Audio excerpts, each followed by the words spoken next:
The knock on the door wasn't loud, but it carried the kind of weight that makes your chest tighten before you even know why. I opened it to find our landlord, Mr. Harding, standing there with his lips pressed into a flat line.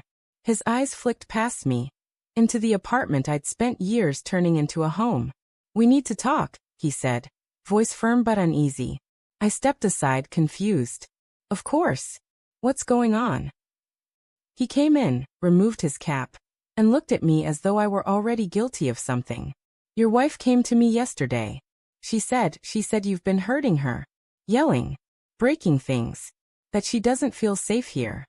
For a moment, it felt like my blood stopped moving. The words didn't make sense, like hearing someone claim the sky had turned green. My wife? My Emily? The woman I'd shared breakfasts with, the woman who used to fall asleep on my chest during late-night movies.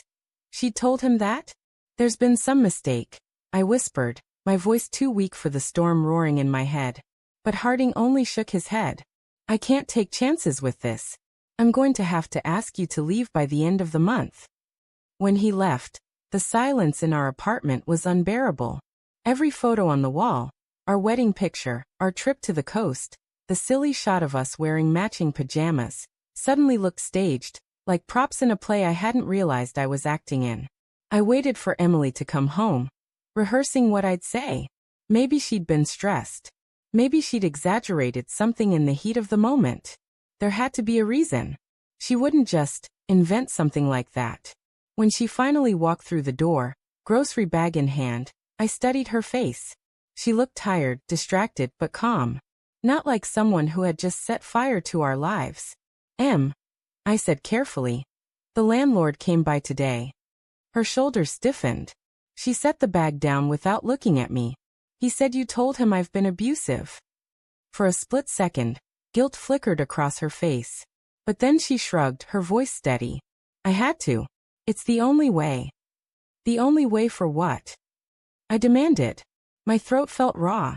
She finally met my eyes. And what I saw there wasn't fear, it was calculation. "I want you out.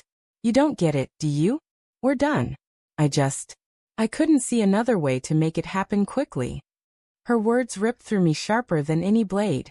"We're done. Just like that. No late-night talks about what went wrong. No tears, no attempts to fix it. Just a quiet, cold decision." I stumbled back a step. "So you lied? You told him I hurt you so he'd kick me out? Do you have any idea what that could do to me?" Her jaw tightened. "Do you have any idea what it's like living with someone I don't love anymore?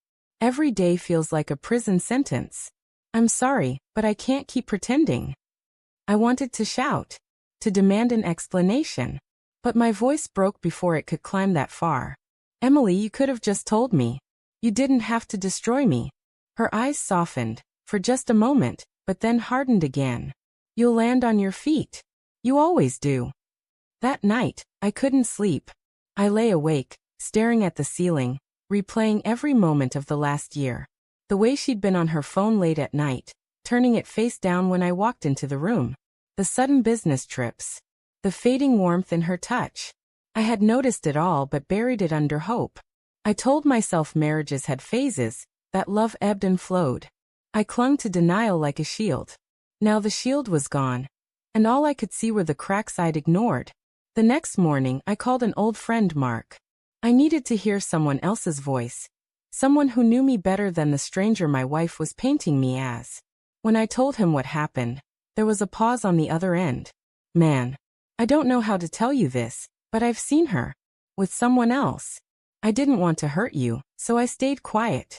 But if she's going this far..." The world tilted again.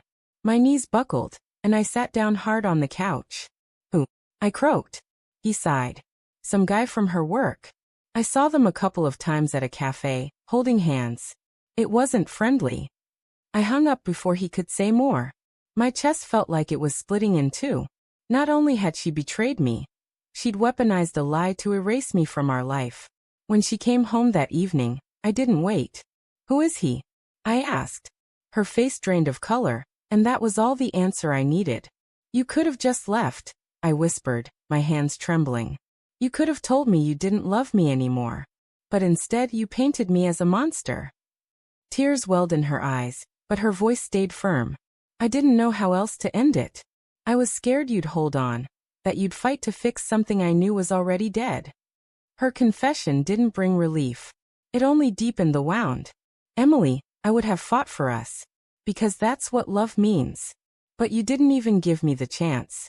You chose betrayal over honesty. She looked down, silent. And in that silence, I realized there was nothing left to salvage. The following week, I packed my bags. Each item felt like a piece of myself being stripped away. The landlord gave me sympathetic eyes, but they did nothing to dull the ache. On my last night in the apartment, I stood in the doorway, staring at the hollow space that once held laughter, arguments, and whispered promises. I thought of the man I was when I moved in, full of trust, love, and belief in forever. That man was gone now. Emily didn't come out to say goodbye. I didn't expect her to. As I closed the door behind me, I felt the weight of finality press down.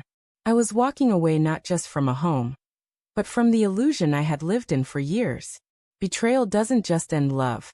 It rewrites the past, corrupting even the happiest memories. But as I stepped into the cool night air, suitcase in hand, a strange clarity settled over me. She had tried to erase me with lies, to reduce me to a villain in her story.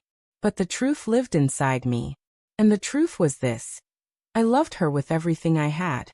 It wasn't my love that failed. It was her honesty. I walked away with my head high, scarred but not broken. Because sometimes survival isn't about winning back what was lost. It's about refusing to let betrayal define who you are. And in that moment I swore to myself, I would rebuild. Not for her, not for anyone else, but for me.